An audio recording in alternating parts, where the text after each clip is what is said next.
Ito ay naganap sa isang lalawigan sa Visayas. Halos 3 dekada na ang nakaraan. Dekada 90 na mangyari ang itinuturing niyang pinakanakakatakot na pangyayari sa kanyang buhay. Unang beses niyang makararating noon sa probinsya ng nanay niya.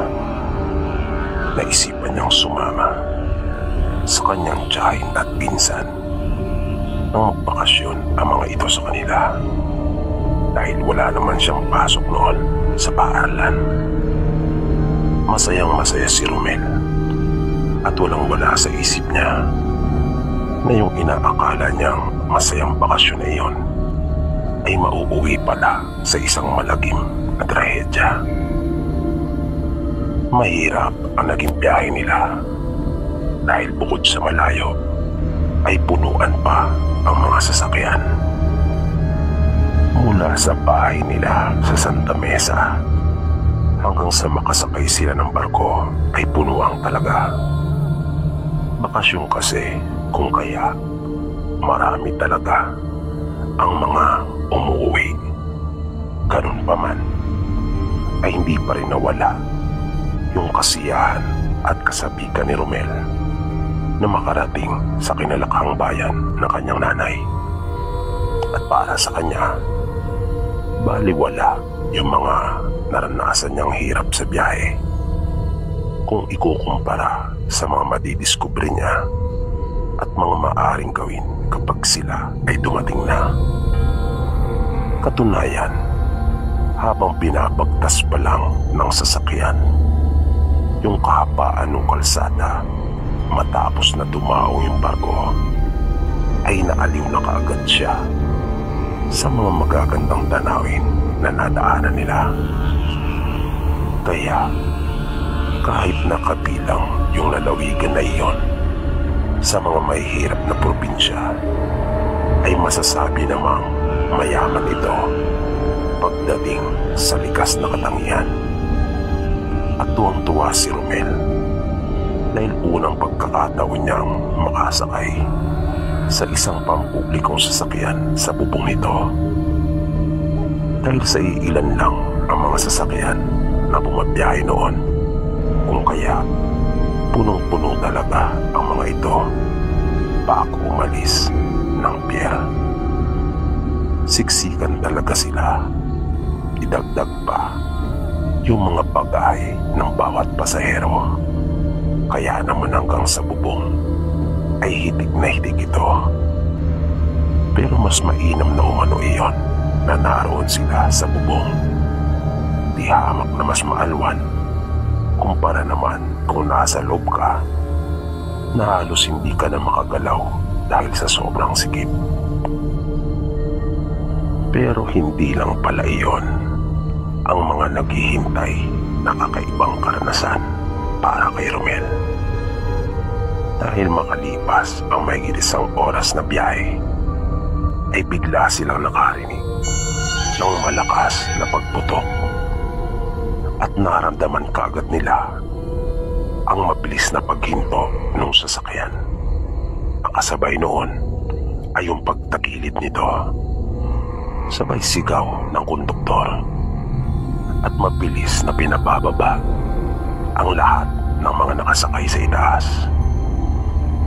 Pagkababa nilang magpinsan ay nakita kaagad nila yung 2 nakadabang gulong ng jeep at isa-isa na ngang nagsipagbabaan ang mga sakay nito, kasama na ang tiyahin ni Romel na sa loob sumakay. Nakikita ni Romel na napapakamot sa kanilang ulo ang mga tao. Bunga nung hindi inaasahang aberya na iyon. At para kay Romel ay larawan iyon ng kawalang pag-asa dahil madalang ang pagdaan ng mga sasakyan at kapag may dumaan ay doon palang madadala yung mga gulong upang mapavulcanize. Iisa lang naman kasi ang kanilang reserba. Ganun naman talaga kadalasan. Pagkat sino ba naman ang mag-aakalang sabay na mapuputas ang dalawang gulong? Biglang narinig ni Romel ang kanyang tiyahin na tinanong siya kung kaya pa raw niyang maglakad. Mabilis namang sumagot si Romel ng opo, na wala siyang kaalam-alam na napakalayo pala ang kanilang lalakarin. Kung kaya pala nangiti sa kanya ang pinsang si Ron. At tinanong din siya nito kung sigurado ba raw siya. Tumango naman si Romel at sinabing kaya niya.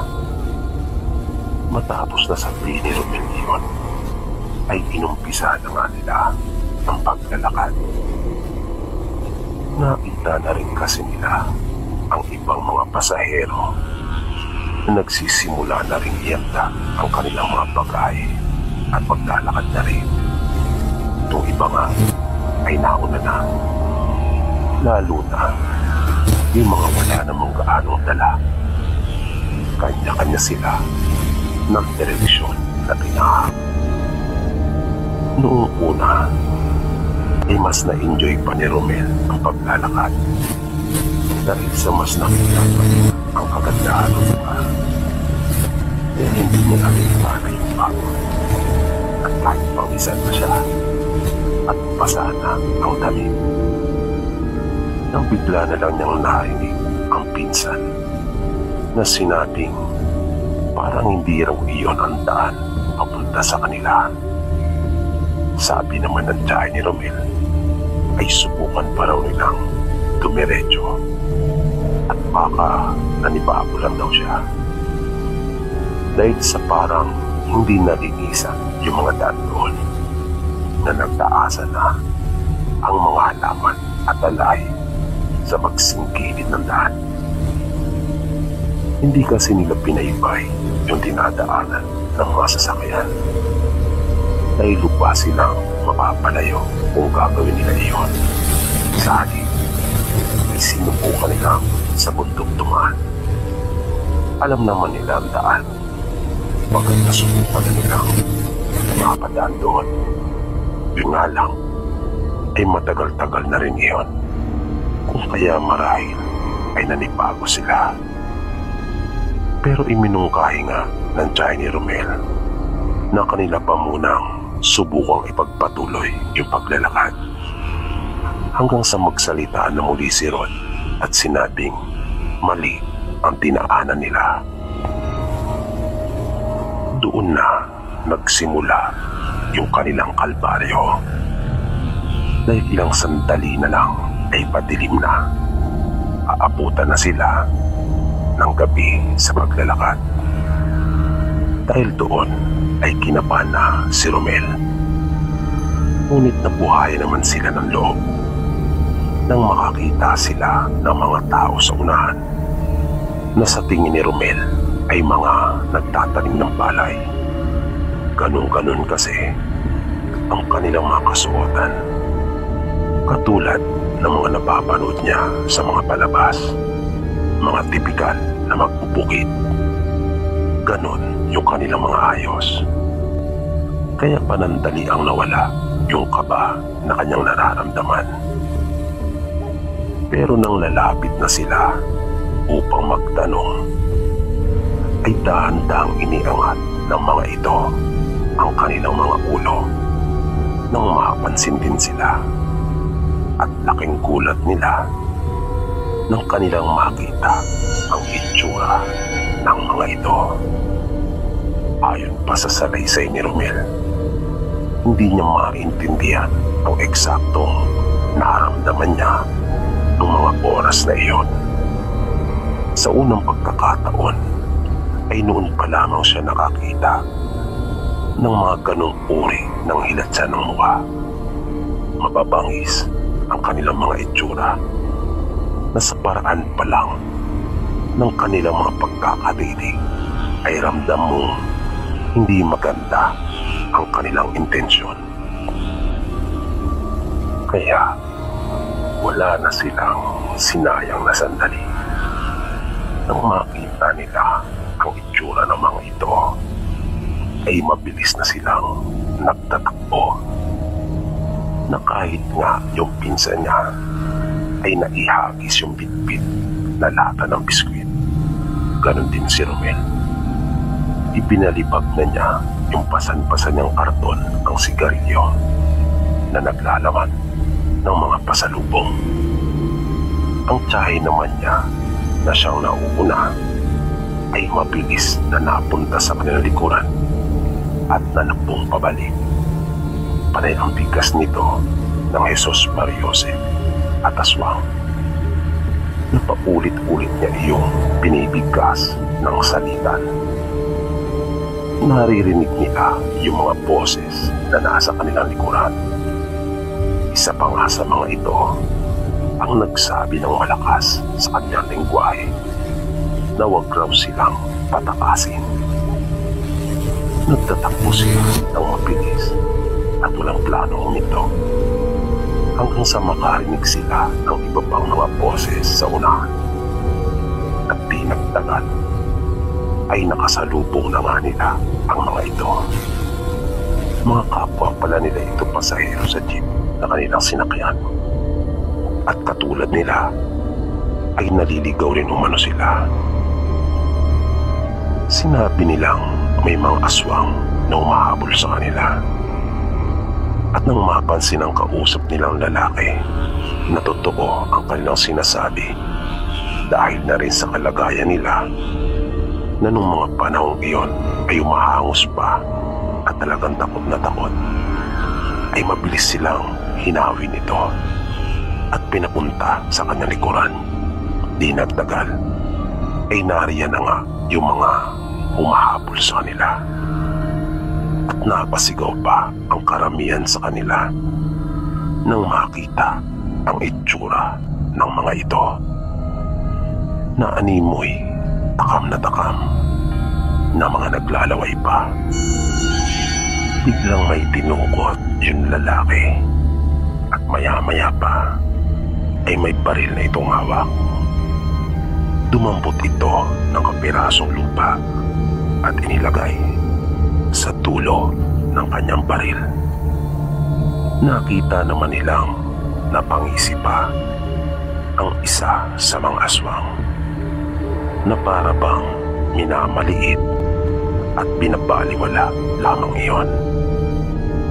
Inasinta ng lalaki yung isa at wala nang sabi-sabing kinalabit ang gatilyo.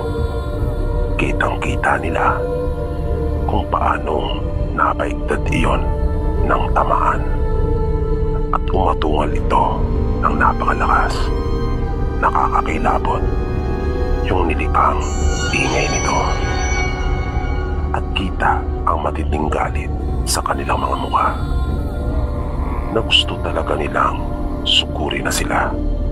Ngunit nagdadalawang isip dahil sa baril na hawak ng lalaki at batid nilang may nalalaman ito tungkol sa kanila.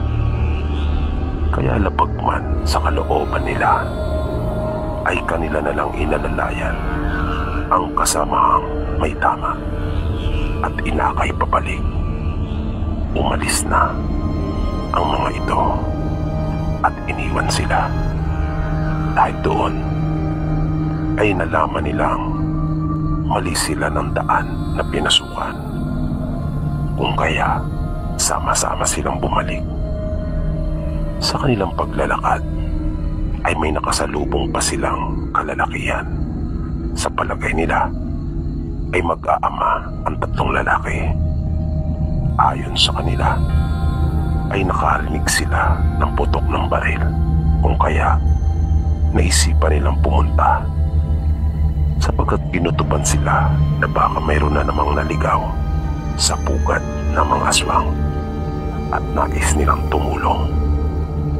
Na napatunayan nga nilang hindi sila nagkamali dahil nakasalubong nga nila ang grupo nila Romel at ng pulis.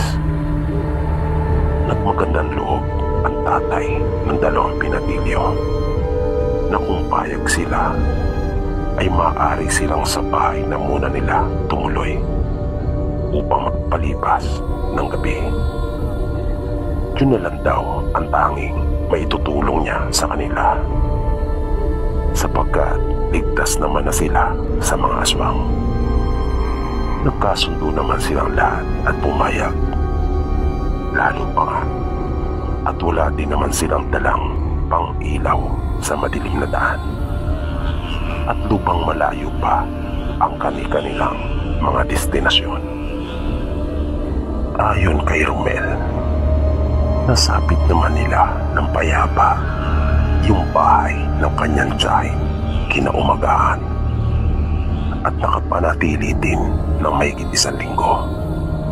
Pero hindi umano niya makakalimutan yung nakakatakot na tagpong iyon sa kanyang buhay nang mapasok nila ang pinaniniwalaang baryo ng mga aswang nang hindi sinasadya.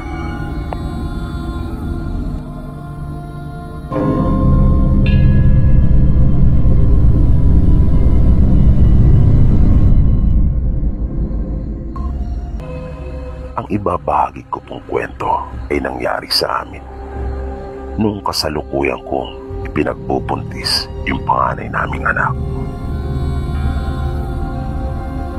Nag-aaral po ako noon sa kolehiyo at graduating na nang makilala ko si Mon. Graduating student din siya sa university na pinapasukan ko sa Shaw Boulevard. Niligawan niya po ako at sa ilang buwan niyang panunuyo sa akin ay sinagot ko siya. Mabait si Mon at marami siyang katangiang hinahanap ko sa isang lalaki. Pagdating naman sa pisikal niyang katangian ay masasabi kong wala na rin akong hahanapin pa. Patangkad siya at gwapo. Sabi nga ng mga kaklase namin noon ay bagay na bagay rin kaming dalawa. Nung pasimula ay naging maayos naman ang lahat sa amin ni Mon. Yun nga lang ay natukso kaming pareho na gawin ang isang bagay na dapat ay mag-asawa lamang ang gumagawa.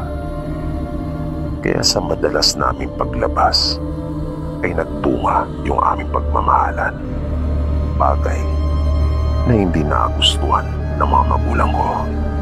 Hindi nila matanggap yung biglaan kong pagdadalang tao. Mataas kasi ang expectations nila sa akin bilang panganay nilang anak. Kaya nagalit sila sa akin, lalong-lalo na ang nanay ko. Hindi ko raw binigyan ng halaga yung pagpapakasakit nila sa akin, na lahat daw ay kanilang ginagawa na ibigay lamang lahat ng pangangailangan ko, lalong-lalo na sa aking pag-aaral. Kasi po, sa totoo lang, kung anumang uso ng mga panahong iyon ay talagang mayroon ako. Kaya ganun na lang yung pagkadismaya nila sa akin. Sinabi ko sa kanila na handa naman akong panagutan ni Mon at aking ipagpapatuloy ang pag-aaral. Pero matindi daw yung sakit na naidulot ko sa kanila. Sinira ko raw yung kanilang pagtitiwala at hindi ko mano sila nirespeto. Dahil sa pangyayaring iyon ay napilitan si Mon na kunin ako at dalhin sa kanila. Napagkasunduan namin na huminto na lang muna pareho hanggang sa makapanganak ako. Ang gusto nga sana niya ay iwan ako doon sa kanyang mga magulang. Bali ihatid lang daw niya ako at magpapatuloy siya sa kanyang pag-aaral. Pero hindi ako pumayag. Kaya ang napagpasyahan namin ay pareho na lang muna kaming huminto. Nang dumating kami sa probinsya ni Mon, ay hindi na nagulat pa ang kanyang mga magulang at kapatid, dahil nakapagsabi na siya sa kanila na ipagtapat na niya bago pa kami umuwi. Kabaliktaran ng mga magulang ko ang nanay at tatay niya. Malawak ang pangunawa nila at tanggap nila ako. Bagaman kita ko rin sa mga reaksyon nila na hindi rin sila sang-ayon sa nangyari sa amin noong una. Pero sabi nga nila, ay ano pa ang kanilang magagawa gayong nariyan na umano yan at nangyari na. Tanggap naman nila ako, sir, sa kanilang pamilya at mabilis ko pa ngang nakapalagay ang loob ang mga kaanak niya. Masaya sila at excited sa magiging una nilang apo dahil sa kanilang ipinapakita sa akin, kung kaya napanatag din ako. Maayos at mabuti naman ang kanilang naging pakikitungo sa akin, kung kaya walang-wala sa isip ko na makakaranas ako ng hindi magandang karanasan doon sa kanilang probinsya. Isang nakakatakot na karanasan. Isang karanasang hindi ko talaga makakalimutan. Isang araw, naiwan ako na mag-isa sa bahay nila. Sumama kasi si Mon sa mga magulang niya doon sa bukid, habang yung dalawang kapatid naman niya ay pumasok sa paaralan. Nang mga bandang 10:00 pasado na, ay nakarinig ako ng kakaibang tunog. Laki ako sa Maynila, kung kaya naisip kong marahil ay normal lang iyon doon sa kanilang probinsya. Naisip kong baka meron talagang uri ng hayop na ganon ang huni sa kanila. Makaraan ang ilang minuto, habang nasa may lababo ako, ay namataan ko si Mon na mabilis na dumaan sa harapan ko. Napasunod pa nga ako ng tingin. Tamang-tama naman, napatapos na ako sa ginagawa kong paghuhugas. Kung kaya, pumunta ako sa may sala. Ilang minuto na ang lumipas ay wala pa rin si Mon. Ang inaasahan ko kasi ay naroon na ito na nakaupo. Ganun kasi ang nakagawian niya. O kaya naman ay naroon ito sa may upuan sa harap ng bahay. Pero wala siya. Kaya pumasok ako ng silid at sinilip siya doon. Naisip kong baka naroon ito. Pero nagtaka ako nang hindi ko rin ito makita doon. Bigla akong kinilabutan. Hindi ako maaaring magkamali. Siya ang nakita kong dumaan kani-kanina lang. Lumabas ako ng bahay doon sa may bakuran para tingnan kung naroon siya. Pero wala. At nagulat ako nang makita ko ang isang malaking aso na kulay itim na para bang may sinisilip doon sa dingding ng bahay. Hindi kasi sementado ang kabuuan ng kanilang bahay. Ang kalahati kasi paitaas ay yari lamang sa kahoy. Noon ko lang nakita ang aso na iyon. At hindi iyon pag-aari ni Mon, na nung mga oras na iyon, ang kanilang aso ay kasama nila doon sa bukid. Nang biglang lumingon ang aso nang maramdaman niya ako, nakapatakbo ako dahil sa nakita kong nakakatakot na itsura nito. May kakaiba sa hayop na iyon.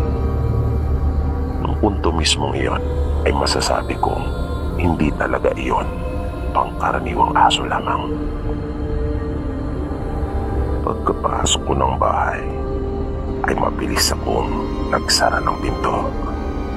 Abot-abot talaga ang kaba ko noon. Naramdaman ko pa ngang nagpaikot-ikot yung aso sa labas ng bahay. Nanatili lang akong tahimik at nakikiramdam hanggang sa marinig ko ang boses ni Mon at ng kanyang mga magulang. Pagtingin ko sa orasan na nasa dingding ay pasado 11:00 na. Nasabi ko pa sa sarili ko noon na buti naman at napaaga sila ng uwi maramdaman kong nasa harapan na sila ng bahay, ay nagbukas na ako ng pinto.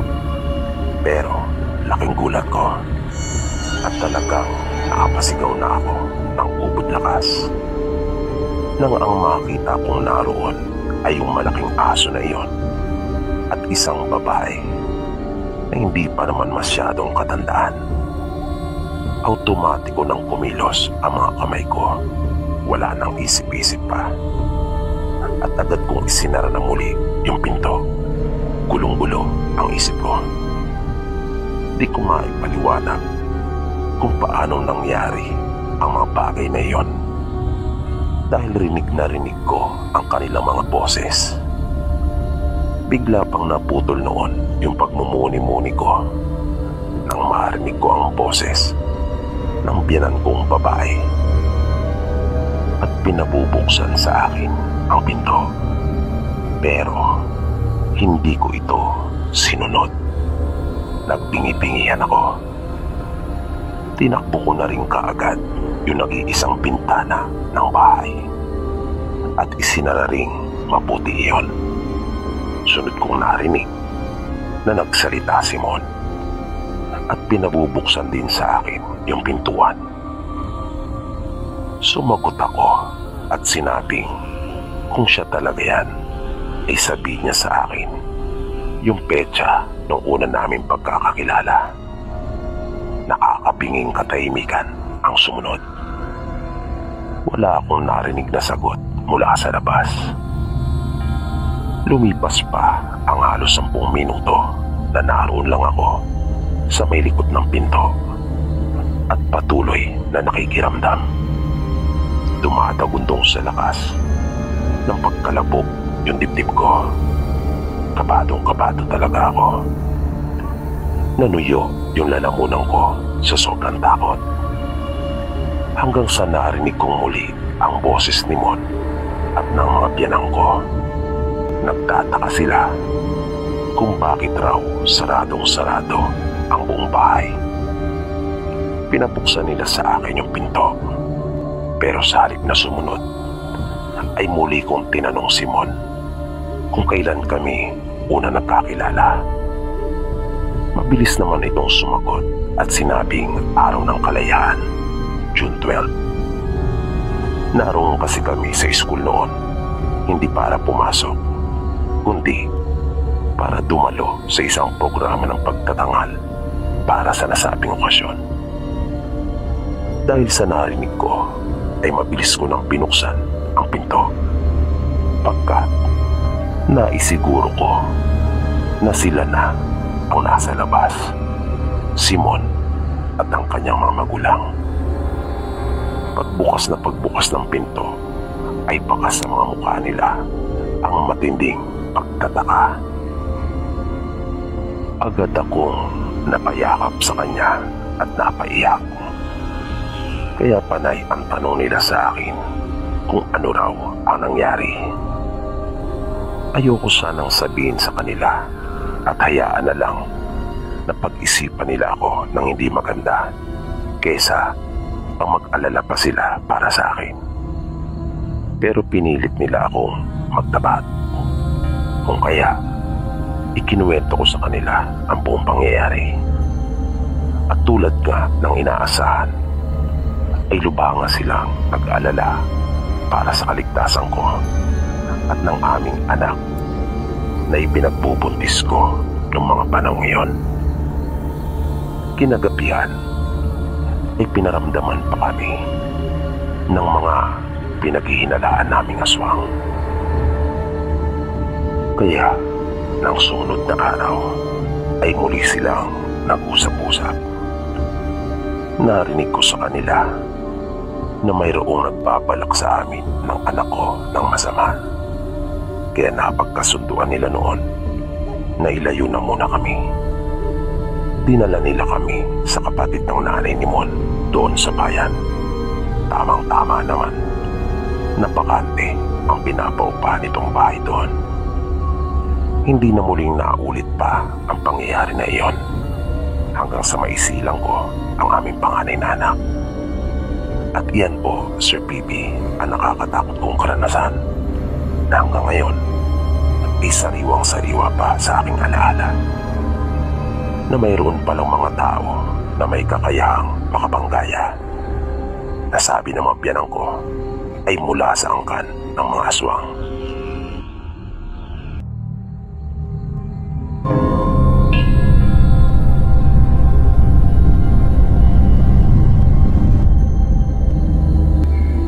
Ang tatay po namin ay taga-Western Visayas talaga.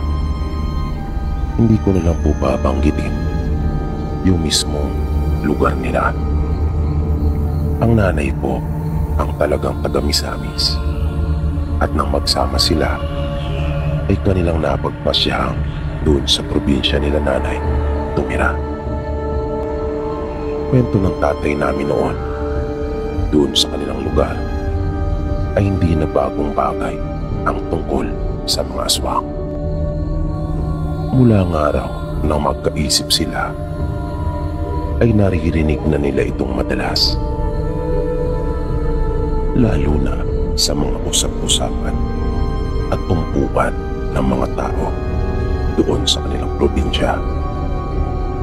Lalo na kapag mayroong biglaang namamatay doon sa kanilang baryo. At ang sinasabi nilang dahilan ng pagkamatay ay aswang. Kung minsan naman, mismong mga kamag-anak nung namatay ang nagsasabing inaswang ang kanilang mahal sa buhay. At ikinukwento nila yung kanilang mga naobserbahan at naranasan. Kaya doon sa kanilang nayon, sa tuwing lalabas ang mga tao ng bahay, ay may dala silang mga bayong. At naroon sa loob ng bayong yung mga kasangkapan, mga armas na pangontra nila sa mga aswang. At ayon pa kay tatay, silang magkakapatid ay mayroon ding pangontra. Bigay daw iyon ng kanilang ama.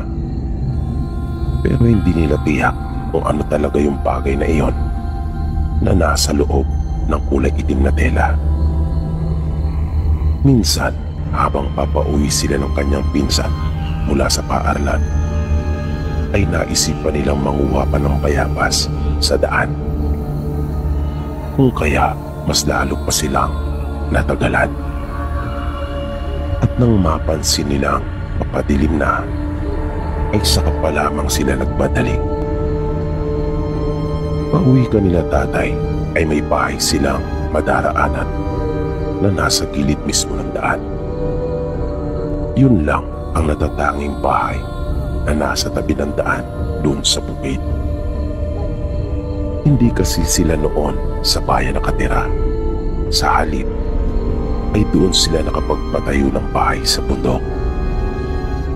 Naroon kasi yung mga lupa ng angkan nila tatay. At yun na nga po, Sir Baby. Mayroong isang bahay silang madadaanan na nasa tabi po lamang ng daan. Nang malapit na sila doon, ay natigilan ang pinsan ni tatay na si Tio Badong. Kung kaya, pati si tatay ay napahinto na rin at naibali ang kanyang pansin sa tinitingnan ng pinsan niya. At laking gulat daw niya nang makita yung nasa bubungan ng bahay. Sabi pa ni tatay, ang unang pagkakaunawa niya sa kanyang nakita ay isa iyong higanting gagamba dahil paasin na rin sa forma at pagkakaayos noon doon sa itaas. At kita rin niya kasi na mahaba ang mga kamay at paa noon na higit ang bilang kaysa sa karaniwang tao. Kung kaya iyon yung unang pumasok sa isipan niya, mukha kasi talaga iyong gagamba. Sa takot nilang magpinsan ay hindi sila nagtuloy sa paglakad. Sa halip ay nagtapo na muna sila sa masukal na bahagi sa gilid ng daan. Mula sa kanilang pinagkukublihan ay kitang-kita nila yung nilalang. Abalang-abala iyon doon sa ibabaw ng bahay. At doon pa lang rin nila napagtanto na isa pa lang tao iyon. O mas tamang sabihin na isa pala iyong aswang. Gusto sana nilang ipagbigay alam sa mga taong nasa loob ng bahay ang ukol sa aswang na nasa kanilang bubungan. Pero nagdalawang isip silang magpinsan na baka sila naman ang mapagbalingan nito. Kaya hinayaan na lang muna nila. Matyaga silang naghintay doon. Lalo pa silang nakaramdam ng takot nang tuluyan ng pumalat ang dilim. Ginabi na talaga silang dalawa. Maya-maya pa ay bigla silang nakarinig ng ingay mula doon sa loob ng bahay. Nagkagulo na ang mga tao na nasa loob. Nung sumilip silang muli ay nakita nilang mabilis na ring kumilos yung aswang na nasa itaas at nagmamadaling tumalon mula doon sa bubungan. Pagbagsak noon sa lupa ay kumilos iyon ng napakabilis. Hanggang sa isang iglap ay nawala iyon. At ang tangi na lang nilang nakita, sabi ni tatay, ay baboy. Baboy na sumusunod sa kasukalan ng lugar. Hindi noon pinansin ang mga nakahambalang na halaman at nagdire-diretso lamang ito. Kaya hindi na iyon naabutan pa ng mga tao sa loob ng bahay. Nang makalabas sila, ay wala na yung aswang. Para ng pula na naglaho iyon. Kwento ni tatay, hindi nila inamin yung tungkol sa bagay na iyon. Hindi nila sinabi na nakita nila yung aswang na nasa kanilang bubungan hanggang sa tumalon iyon at tumakas. Kakilala naman nila ang mga ito at matagal nang magkakaibigan ang kanilang mag-anak. Pero naisip kasi nilang baka sisihin pa sila kung bakit wala silang ginawa. Kaya nanatili lamang silang tahimik. Pagdaan nila ay nagpatay mali siya lamang sila at nagkunyaring papadaan pa lamang ng mga sandaling iyon. Nang batiin at pansinin sila ng mga ito, ay gumanti din sila ng pagbati. Tinanong sila kung bakit ginabi na.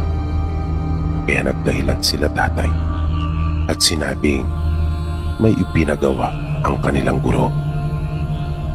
Muli silang tinanong ng mga ito kung may nakita pa raw sila o nakasalubong.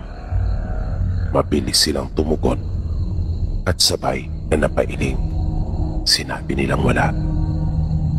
At pinanindigan nila tatay yung kanilang pagmamaang-maangan. Kung kaya sila naman ang nagtanong kung bakit. Sinabi ng mga ito sa kanila na mayroong aswang na bumisita sa kanilang bahay. Pagkatapos ng kanilang pag-uusap, ay nagmadali na silang makauwi. Nanghiram na lang muna sila tatay ng ilawan doon sa kanila. Makalipas ang ilang araw, ay nabalitaan nila tatay na namatay ang isa sa kaanak ng pamilyang nakita nilang inaswang. Kaya kahit papaano ay nakaramdam si tatay ng pagsisisi at tila nakonsensya. Pero sabi naman ng pinsan niya, wala naman umanong magbabago kahit mas sinabi nila ang tungkol doon. Pero sabi ni tatay, naisip niya kasi baka napigilan pa yung aswang sa masamang balak nito nung nagkalakas loob lamang sila na bugawin iyon o ipinakita man lamang ang kanilang presensya nung gabing iyon. Matagal-tagal din na panahong dinala ni tatay at kinimkim sa kanyang sarili ang pangyayaring iyon. Simula noon ay nagkaroon na siya ng matinding galit sa mga aswang. Lalo pa nga at yung naging biktima ng aswang ay yung bata na kapag dumaraan sila tuwing umaga at naroon iyon, ay kanila pa itong nakakausap at nakakalaro. Makaraan ang ilang buwan ay muling naulit ang pangyayari. Ng pagkakataon na iyon ay galing naman silang magpinsan sa bahay ng isa nilang kaibigan. At nang pauwi na sila at padaan na doon sa bahay, ay muli nilang nakita yung aswang na naroong muli sa bubungan ng mga ito. Nung puntong iyon ay hindi na umano nagdalawang isip pa si tatay na dumampot ng bato. Kahit pa nga pinipigilan siya ng kanyang pinsan at sinasabing huwag nang makialam pa. Pinagbabato yun ni tatay at pinagmumura. Sumigaw na lang rin yung pinsan niya na may aswang sa inyong bubungan. Lumabas kayo dyan. Mabilis pang napalingon yung aswang sa kanila at natigilang sandali. Nakita sila nito at nakita rin nila ang nakakatakot nitong itsura. Nagmamadali iyong kumilos at lumundag. Pagbagsak nun sa lupa, sa isang iglap lang ay naglaho na kagad iyon sa kanilang mga paningin. Paglabas ng mga tao sa loob ng bahay ay wala na rin silang naabutan pa. Nang magtanong ang mga ito sa kanila, ay sinabi na lamang nilang nakakabilis ng aswang at mabilis na itong naglaho. Nagpasalamat naman ang mga ito sa kanilang magpinsan dahil sa pagmamalasakit na kanilang ipinamalas. Ngunit sadyang ang bawat gagawin nating aksyon ay may katumbas na reaksyon. Sabi kasi ni tatay, makaraan lamang ang ilang araw ay siya naman ang binisita at binalaka ng masama ng aswang na para bang ipinapaalam nito na nais gumanti dahil sa ginawang pakikialam ni tatay na marahil ay naudlot ang masamang plano nito nung nakaraan. Ayon pa sa kwento ni tatay, tanaw na niya ang kanilang bahay noong mga sandaling iyon nang bigla na lamang may mabilis na lumipad sa ibabaw ng kanyang ulo na kanya pa umanong naramdaman ang malakas na hangin hatid noon. Kaya mabilis siyang napayuko. Agad siyang napalingon upang alamin kung ano iyon. Ngunit wala siyang makita. Kaya dahil doon ay kinutuban na siya ng hindi maganda. Sumigaw na si tatay at humingi ng saklolo sa kanyang pamilya. Mabilis siyang tumakbo at walang lingon-lingon na tinumbok ang kanilang bahay. Saglit lang ay nariyan na rin ang kanyang mga kapatid at magulang. Agad nilang napakas ang matinding takot kay tatay at pansin nila ang kanyang pamumutla. Sinabi ni tatay sa kanila na mayroong aswang na sumusunod sa kanya at binalak pa siyang atakihin ito. Buti na nga lang raw at mabilis siyang nakayuko at kanya iyong naiwasan. Pagkapasok nila ng bahay ay nagpahinga lamang sandali si tatay at tumulong na rin siya sa kanila. Pinaghandaan nila ang maaaring pagbabalik ng aswang. Naisip kasi nilang hindi ito titigil hanggat hindi nakakaganti kay tatay. baka nagkaroon ito ng matinding galit dahil sa kanyang pakikialam. Matapos nilang makapaghapunan ay maagang nagpahinga si tatay dahil maaga siyang umaalis sa kanila papunta sa paaralan pagkat may kalayuan niyon. Sa kanilang mga magpipinsan at mga nagsisipag-aral doon, si tatay ang pinakamalayo ang bahay. Hindi na raw nang malaya ni tatay kung anong oras na nung makatulog siya. Basta nagising na lamang dahil sa ingay na narinig ng magkagulo.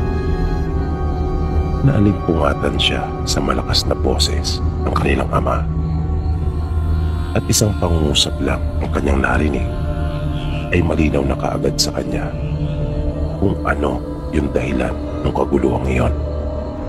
Naroon na sa labas ng bahay nila yung aswang. Hinamon nito ng kanilang ama na magpakita at magduelo na lamang daw sila. Nilabas pa nga ito ng kanilang ama pero hindi iyon nagpakita. Katakot-takot na pang-iinsulto at mura ang inabot ng aswang mula sa kanilang ama. Sinabihan pa nga daw iyon ng duwag at traidor. Nang walang anumang naging tugon yung aswang, sa hamon ng kanilang ama ay pumasok na ito sa kanilang bahay. Nang mapansin ni tatay na maayos na ang lahat, ay muli na itong natulog. Paggising ni tatay ng mga alas 5 ng umaga, ay nagulat siya nang makita niyang wala nang isang panig ng kanilang bubungan. Malakas ang kanilang putok na binaklas iyon ng aswang dahil wala naman silang napansin na malakas na hangin noong nagdaang gabi. At kahit ganun lang ang pagkakayari ng kanilang bahay, ay hindi naman iyon mababasta-basta ng hangin lang. Na nang pumasok pa nga si tatay, ay kanya pang nakita yung mga bahagi ng kanilang bubong doon sa itaas na bahagi ng burol na nagkalat. Ilang beses pang naulit yung pananambang kay tatay ng aswang. Parang ayaw siyang tigilan nito. Pero hindi naman siya nito magalaw ng tuluyan dahil na rin sa pangontrang ibinigay ng kanyang ama na nasa kanyang katawan. Nung huli nga ay pumapasok na siya na mayroon ding dalang bayong, pati na rin yung kanyang pinsan. Natigil lamang ang ginagawang iyon ng aswang nung minsang abangan siya ng kanyang ama. Sabi ni tatay, wala daw siyang kaalam-alam na naroon pala ang tatay niya at nakamatsyag sa bawat niyang lakad. Tinataon kasi nung aswang na siya na lamang mag-isa ang naglalakad at wala na ang kanyang pinsan. At nang magpakita ulit ito sa kanya, ay nasaan niyo itong aso? Humarang ito sa kanyang daraanan. Kita niya yung galit sa mga mata nito at tila ba takam na talaga sa kanya na naglalaway. Kinuha ni tatay yung bundot pagi ng kanyang ama sa loob ng dala niyang bayong at sa isang kamay naman ay hinawakan niya ang isang palaraw. Hindi niya inaalis ang kanyang pagkakatitig doon sa aswang. May takot siyang nararamdaman pero hindi siya pinanghinaan ng loob. Hindi siya nagpadaig sa kanyang kaba.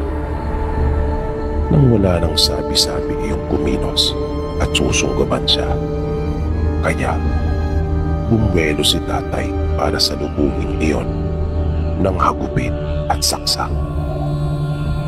Pero bago pa iyon makalapit sa kanya, ay nakita niyang napaigtad iyon at namimilipit na bumagsak sa lupa. Mabilis iyong tumayo at pinilit na makalayo.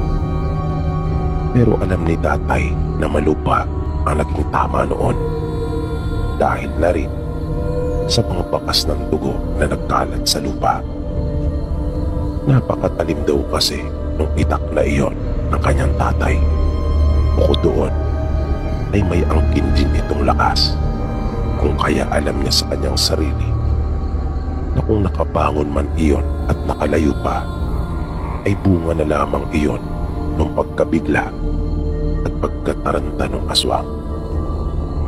At matapos nga ang pangyayaring iyon, ay wala nang gumambala pa kay tatay. Hindi na naulit pa ang ginagawang pananambang sa kanya.